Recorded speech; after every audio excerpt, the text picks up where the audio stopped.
Assalamualaikum warahmatullahi wabarakatuh. Saya Wita Yuwardani dengan NIM 24650060. Kali ini pada mata kuliah pemrograman Java, yaitu materi bab 5 yang berjudul OOP, Object Oriented Programming, Polymorphisme. Langsung saja pada slide 6 ini.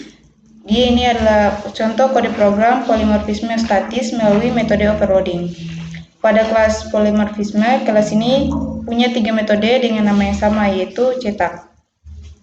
Tapi masing-masing metode ini punya parameter yang berbeda. Nah, yang pertama dia tidak membutuhkan parameter dan hanya mencetak karakter pagar ini sebanyak 10 kali. Dan di metode kedua dia menerima parameter berupa karakter, sehingga karakter apapun yang diberikan akan dicetak sebanyak 10 kali.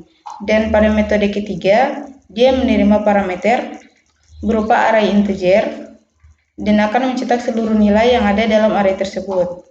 Ketika program dijalankan, objek dari kelas polymorphism ini memanggil dua metode, yaitu metode cetak dan cetak sama dengan. Karena Java menentukan metode berdasarkan parameter yang diberikan, maka pemanggilan pertama menjalankan versi tanpa parameter. Sehingga output yang dihasilkan adalah tanda pagar ini sebanyak 10 kali. Nah, di pemanggilan kedua, dia menggunakan karakter sama dengan, sehingga outputnya menjadi sama dengan sebanyak 10 kali juga. Inilah yang menunjukkan bahwa meskipun nama metodenya sama, Java tetap memilih metode yang berbeda sesuai dengan tipe parameter, sehingga hasil outputnya pun juga berbeda.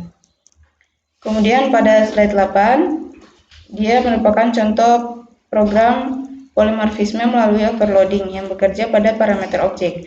Di sini terdapat dua kelas, yaitu kelas singa dan juga kelas harimau, yang masing-masing memiliki metode yang sama, yaitu makan dan berburu, tapi memiliki isi yang berbeda. Pada kelas utama, slide 8, dibuat dua metode overload dengan nama yang sama, yaitu coba.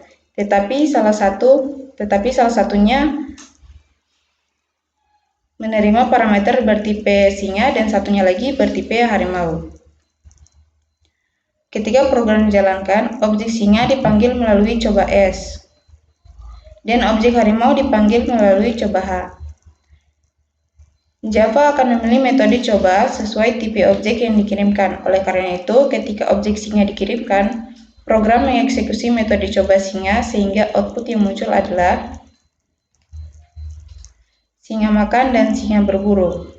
Sebaliknya, ketika objek harimau dikirimkan, metode yang dipanggil adalah versi harimau, sehingga outputnya berisi harimau makan dan harimau berburu. Inilah penyebab keluaran kedua objek tampil berbeda meskipun nama metodenya sama, karena Java memilih metode sesuai tipe parameter yang dikirimkan. Kemudian pada program ketiga, program pada slide 10, dia menjelaskan konsep polymorphisme dinamis menggunakan metode overriding dan upcasting. Di sini terdapat kelas induk bernama hewan yang memiliki metode makan dan berburu. Kemudian ada dua kelas turunan, yaitu singa dan harimau, yang mengoverride kedua metode tersebut sehingga masing-masing memiliki versi perilaku berbeda. Pada bagian utama program, objek singa dan harimau dibuat tetapi disimpan dalam variabel bertipe hewan. Ketika objek tersebut dipanggil melalui coba hewan X, Java tidak melihat tipe variabelnya tetapi melihat tipe objek sebenarnya karena objek pertama adalah objek singa. Maka versi makan dan berburu milik singa yang dieksekusi. Nah, sehingga outputnya adalah singa makan dan singa berburu. Untuk objek kedua, Java menjalankan versi harimau, sehingga outputnya harimau makan dan harimau berburu.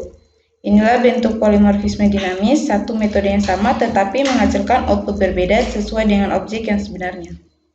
Kemudian pada contoh program terakhir, yaitu slide 8, dia memperlihatkan polymorphisme melalui penggunaan interface dan kelas yang mengimplementasikan banyak peran sekaligus.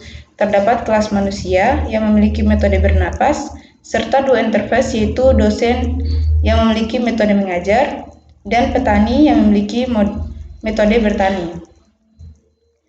Kelas manusia super kemudian mewarisi manusia dan sekaligus mengimplementasikan kedua interface tersebut sehingga objek manusia super memiliki 3 kemampuan, yaitu bernapas, mengajar, dan bertani. Dalam metode main, satu objek bernama Andi dibuat sebagai manusia super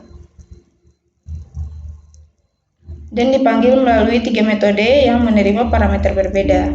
Coba dosen, coba petani, dan coba manusia. Ketika Andi dikirim ke coba dosen, yang dijalankan adalah metode mengajar milik manusia super, sehingga menampilkan